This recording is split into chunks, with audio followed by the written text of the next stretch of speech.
มาฟังก่อนนำกันเติมพี่น้องบทก่อนนี้ใส่หัวข้อว่าชาวเมืองสิงห์สู้ประพันธ์โดยอาจารย์แองสมนวันได้เห็นลือข่าวห้ายภัยพิบัติกลางเมืองเรื่องลือทางเมืองสิงห์เกิดภัยน้ำท่วมอีกแล้วเกิดความกระทันหันขึ้นน้ำทะลุใส่ใจกลางเมืองเป็นแก่งเลวน้ำจากป่าเขาเลวหนาขาวว่าสายน้ำยาไหลผ่านทะลุดันน้ำปลาประสานสายไหลแห้งโฮมเต้า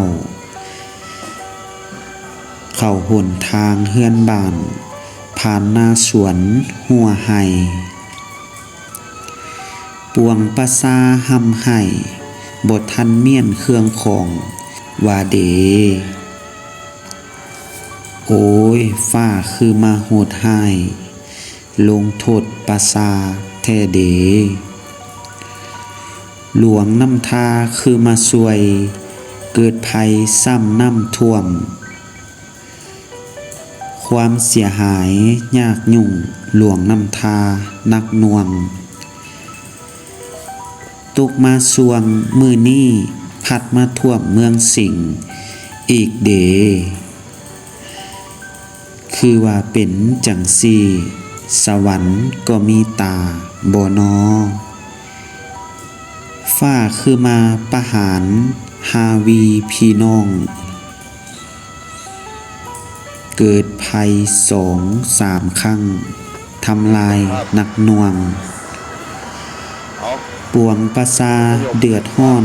นอนบ่ได้อยู่บ่เป็นแล้วนะขอให้ชาวเมืองสิงห์สู้ผ่านวิกฤตไปด้วยกันขอให้ทุกปัญหาคลายเคลียร์ลงเรื่อยสภาพภัยน้ำท่วมแห้งลงไว